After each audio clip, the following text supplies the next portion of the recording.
hablaremos acerca de mitos de la diabetes, así que usted mucha atención. Hoy nos acompaña el doctor Francisco Javier Suazo, quien es médico diabetólogo del Centro de Diabetes y Enfermedades Metabólicas del Hospital Vivian Pelas para hablar sobre este tema tan interesante. Bienvenido, doctor. Muchísimas gracias por acompañarnos en esta mañana. Buenos días. Buenos días. Bueno, sí, la diabetes es una enfermedad crónica que produce mucho daño.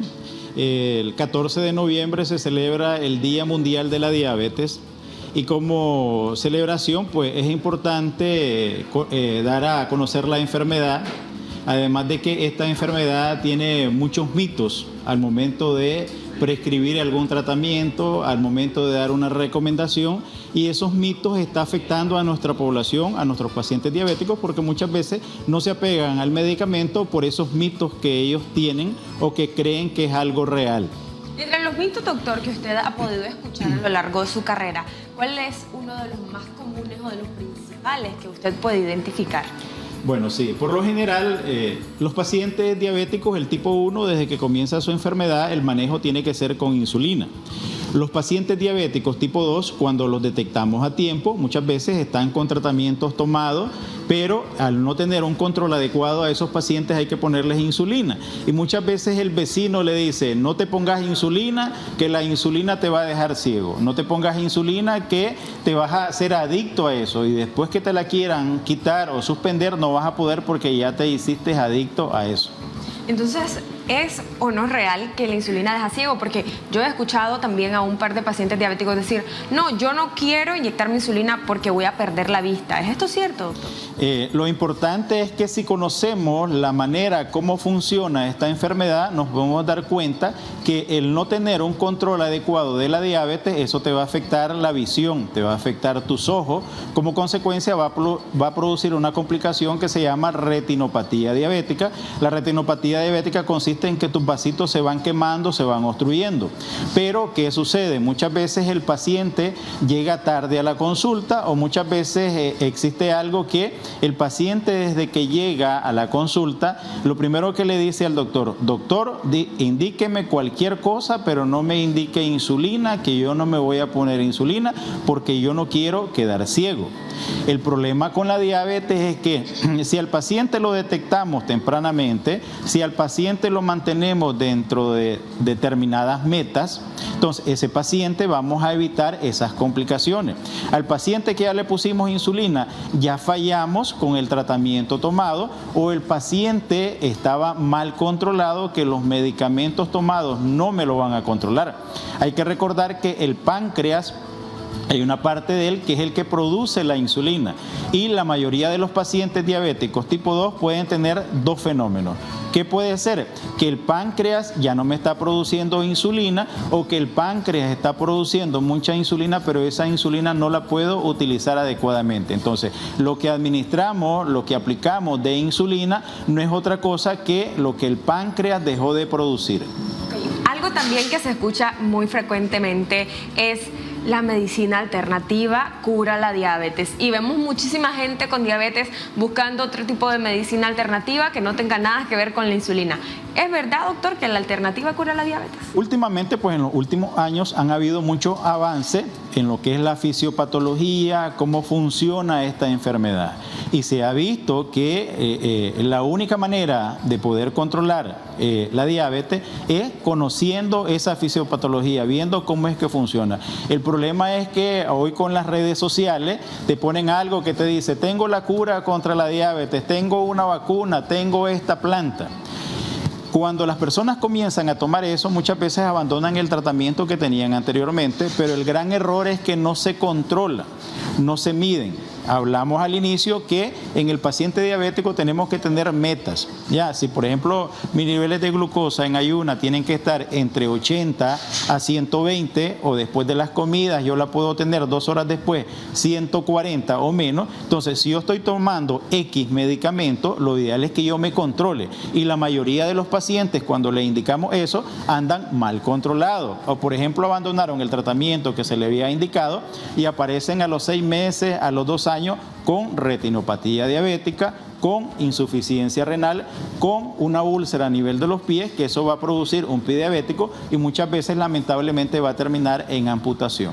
Y ahí es donde dicen también que, bueno, y ahí a veces es más fácil, doctor, la prevención que la cura, porque muchas veces estamos ya en el proceso de tratar de curar la enfermedad, pero hubiésemos prevenido antes. Eso es importante. Eso es muy importante, sobre todo en este tipo de enfermedades. Hay que recordar que los tipos de diabetes más frecuentes es la diabetes tipo 1 y la diabetes tipo 2. La diabetes tipo 2 tiene factores de riesgo. Si yo intervengo sobre esos factores de riesgo, si tengo sobrepeso, si tengo un triglicérido muy alto, si tengo un colesterol muy alto, si tengo un ácido úrico muy alto, si yo modifico esos factores, yo puedo retrasar la enfermedad. Pero ¿qué es lo que sucede? Muchas veces los pacientes, ahí sí, muchas veces el vecino adivina, porque le dice, vos estás flaco, te ves todo demacrado, entonces le dice, lo más seguro sos diabético. Entonces ahí sí ellos logran pegarlo, ¿ya? Y entonces hasta en ese momento el paciente acude a consulta, pues realmente, pero ya tiene una cifra de 300, 400 de azúcar, y ese exceso ya me fue produciendo daño en mi organismo. Eso significa que por lo menos pasaron 8 años y el azúcar ya estaba presente y ya me fue produciendo daño, y entonces ahí es donde coincide, porque si el paciente tiene los niveles muy altos de azúcar y hay que ponerle insulina, y entonces dice, ve, la insulina me dejó ciego, pero era un daño que tenía desde hace rato. Se lo trataba a tiempo, y ahí es donde viene también otra incógnita grande para la gente que rodea a un paciente diabético. ¿Es contagiosa la diabetes? Bueno, eso es, la mayoría de nuestra población hay veces no quieren comer en el mismo plato porque creen que se le va a pasar. O yo he tenido experiencias con pacientes que algunas veces, bueno, la esposa no quiere dormir con su esposo porque cree que al tener las relaciones sexuales le va a pasar la diabetes. Eso no se pasa, pues lo que hablamos al inicio, hay factores de riesgo que van a incidir para que aparezca la diabetes. Hay ejemplos, por ejemplo, de pacientes que son gemelos. Uno de los gemelos puede ser diabético y el otro puede ser que no tenga diabetes. Entonces, pero los factores de riesgo son los que tenemos que intervenir. Pero la diabetes no se contagia por estar en contacto, por saludarte, ni por comer en el mismo plato. Doctor, algo también muy común que hemos escuchado es el paciente diabético no puede tener ningún susto, no puede tener ningún enojo porque se le dispare el azúcar. ¿Eso es cierto o es un mito que hemos venido propagando a lo largo de los años? Bueno, es un mito que hemos venido propagando. Ahora, la otra cosa es que, por ejemplo, el paciente tuvo X problema, pero ya tenía sus factores de riesgo, ¿ya? Porque anteriormente hablamos de factores de riesgo. Para que la diabetes aparezca, sobre todo la diabetes tipo 2, hay factores de riesgo. Hablamos del sobrepeso, hablamos de los triglicéridos, del colesterol, del ácido úrico. El factor de la herencia también es otro que va a influir.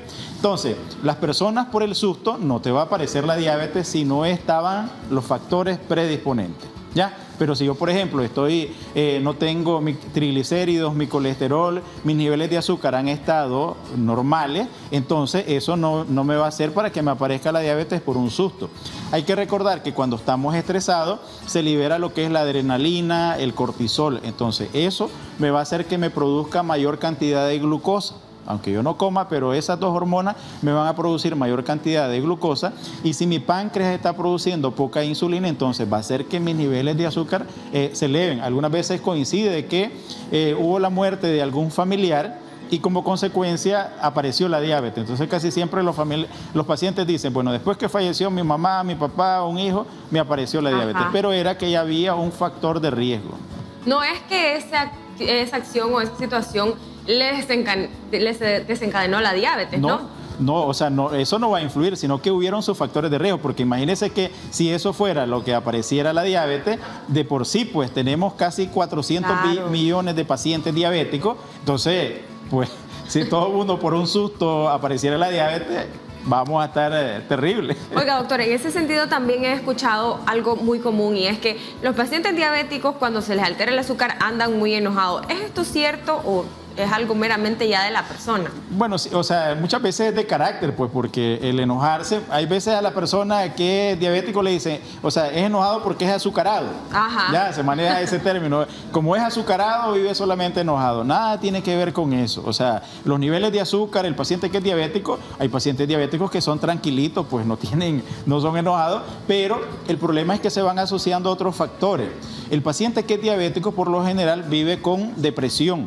Se deprime, pues hay veces nadie quisiera que le digan vos sos diabético, claro, o que piense tengo que tomar un montón de medicamentos, o que diga voy a quedar ciego, voy a terminar en insuficiencia renal, me van a amputar los pies. Entonces los pacientes diabéticos viven con depresión. Tenemos una llamada telefónica, doctor, para que continuemos desarrollando el tema. Hola, buenos días. ¿Cuál es su consulta? Muy buenos días. Buenos días. Yo quería hacerle una consulta al doctor. Sí. Yo soy crónica.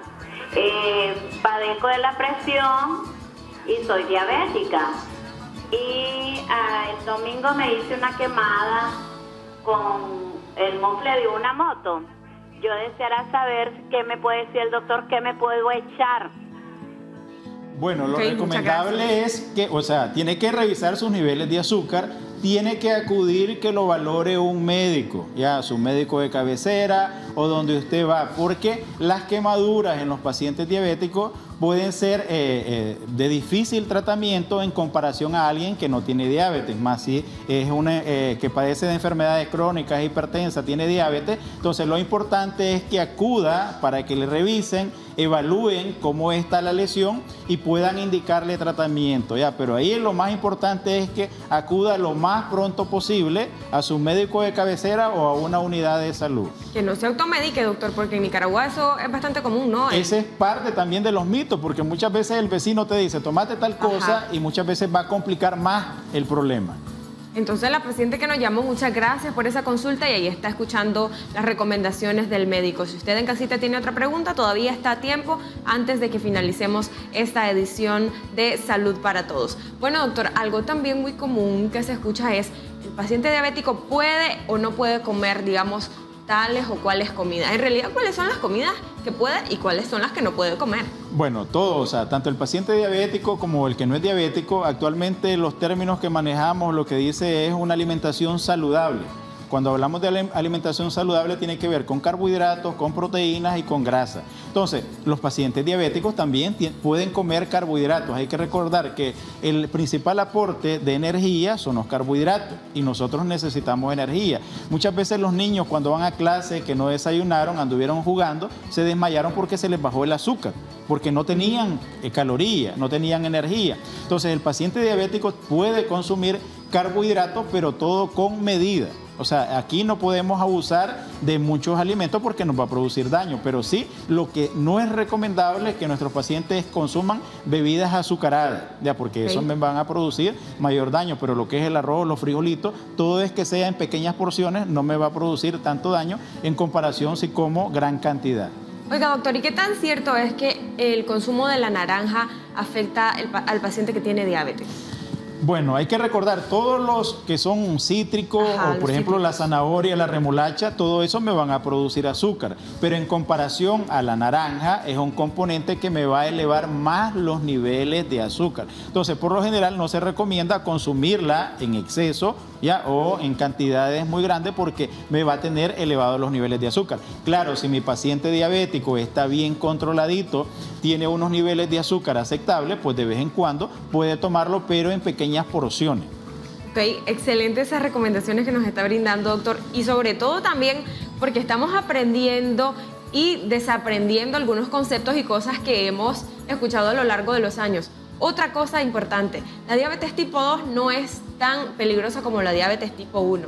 ¿Es esto cierto o también es un mito que hemos venido escuchando? Bueno, es un mito porque tanto la diabetes tipo 1 como la diabetes tipo 2 me van a producir ceguera, me van a dejar ciego, me pueden producir insuficiencia renal, me pueden producir un pie diabético.